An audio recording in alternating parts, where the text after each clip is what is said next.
চাকরিতে কোটা ইস্যুতে শিক্ষার্থীরা উচ্চ আদালতে ন্যায় বিচার পাবেন, তাদেরকে হতাশ হতে হবে না। জাতির উদ্দেশ্যে ভাষণে কথা বলেছেন প্রধানমন্ত্রী শেখ হাসিনা। তিনি আন্দোলন ঘিরে গতকাল নিহত সবার পরিবারের প্রতি গভীর সমবেদনা জানান।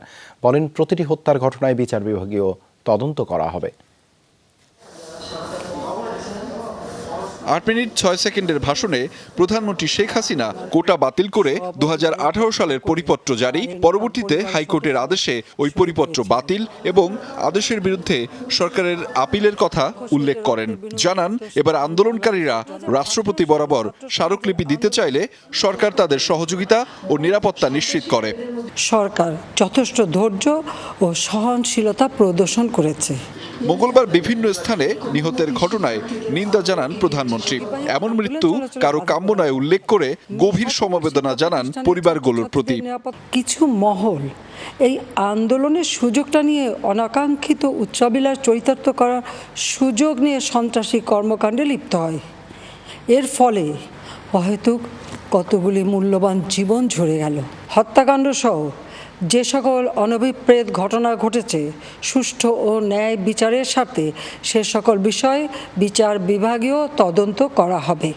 সন্ত্রাসীরা আন্দোলনকারীদের মধ্যে ঢুকে সংঘাত ও নৈরাজ্য সৃষ্টি করছে উল্লেখ করে শেখ হাসিনা বলেন, চট্টগ্রামে ছাত্রদের ছাদ থেকে ফেলে দেওয়া হয়, মেয়ে শিক্ষার্থী ও শিক্ষকদের গায়েও হাত তোলা হয়েছে। যাদের উস্কানিতে এমন ঘটনা হয়েছে তাদের বিরুদ্ধেও ব্যবস্থা নেওয়া হবে। এই ধরনের ঘটনার সঙ্গে যারা জড়িত তাদের চিহ্নিত করে উপযুক্ত শাস্তির ব্যবস্থা করা হবে। যারা হত্যাকাণ্ডের শিকার হয়েছে তাদের পরিবারের জন্য জীবন জীবিকা নির্বাহের ক্ষেত্রে যে সহযোগিতা দরকার তা আমি করব। কাদের উস্কানিতে সংঘর্ষের সূত্রপাত হলো, কারা কোন উদ্দেশ্যে দেশকে একটি অরাজক পরিস্থিতির দিকে ঠেলে দিল তা তদন্ত করে বের করা হবে। চাকরিতে কোটা ইস্যুতে সর্বোচ্চ আদালতে আপিল চলছে জানিয়ে শেখ হাসিনা বলেন, আইনি প্রক্রিয়ায় সমাধানের সুযোগ রয়েছে।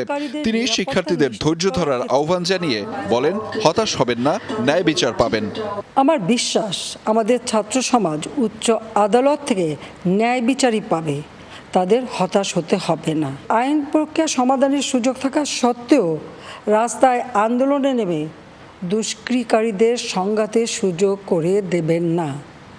সর্বোচ্চ আদালতের রায় আসা পর্যন্ত ধৈর্য ধরে অপেক্ষা করার জন্য আমি সকলকে বিশেষভাবে অনুরোধ জানাচ্ছি। অভিভাবক ও শিক্ষকদেরকে শিক্ষার্থীদের নিরাপত্তার বিষয়ে সচেষ্ট থাকতে আহ্বান জানিয়েছেন প্রধানমন্ত্রী শেখ হাসিনা। এই অনাকাঙ্ক্ষিত ঘটনায় যারা নিহত হয়েছেন তাদের জন্য গভীর দুঃখ প্রকাশ করছি।